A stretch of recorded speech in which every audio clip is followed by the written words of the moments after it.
Mephedrone नामक मादक पदार्थ बेचने की फिराक में 2 युवकों को क्राइम ब्रांच की एनडीपीएस सेल ने धर दबोचा।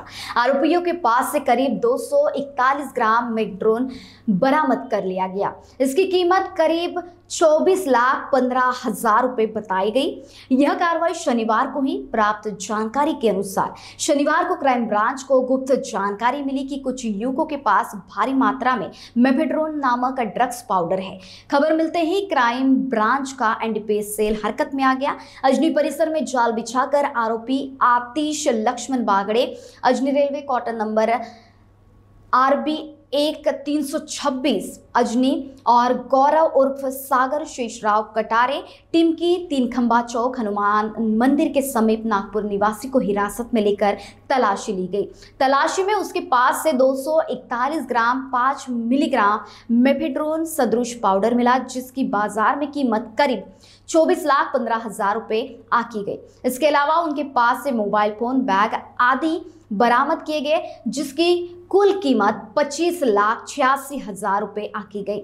दोनों को गिरफ्तार कर लिया गया। आगे की जांच अजनी पुलिस कर रही है। नागपूर पोलीस आयुक्तालयाअंतर्गत आमचे एनडीपीएस पथकानं ही कारवाई केलेली आहे। याच्यामध्ये मुंबईवरून एक व्यक्ती एमडी घेऊन येत आहे अशी माहिती मिळाली होती। त्या माहितीवरून सदर आरोपीला ताब्यात घेण्यात आलेला आहे आणि त्याच्याकडून एमडी जप्त करण्यात आलेला आहे।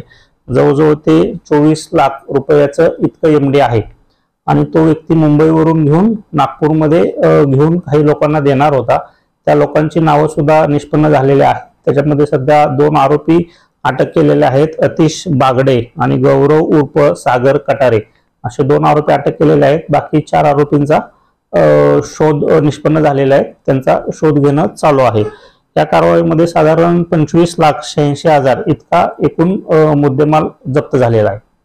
रेल्वेचा जो कर्मचारी आहे त्याचा भाऊ आहे, हा जो आतिश बागडे जो आहे त्या रेल्वे एम्प्लॉईचा हा भाऊ आहे आणि कॉन्ट्रॅक्ट बेसिसवर तिथं काम करत होता अशी प्राथमिक माहिती मिळालेली आहे। त्या अनुषंगाने तो अटेंडंट म्हणून त्या रेल्वेमध्ये काम करत होता आणि त्याला ही पार्सल सोपवण्याची जबाबदारी मुख्य आरोपींनी दिली होती।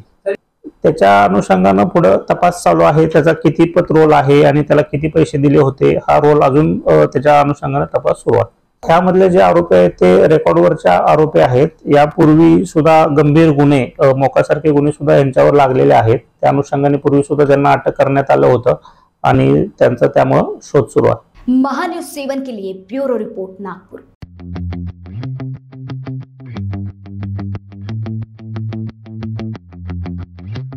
Lonely Jewelers in Gokulpet, Nagpur is a recognized name in the city since 1992. They have been making the finest pieces of jewelry for over generations.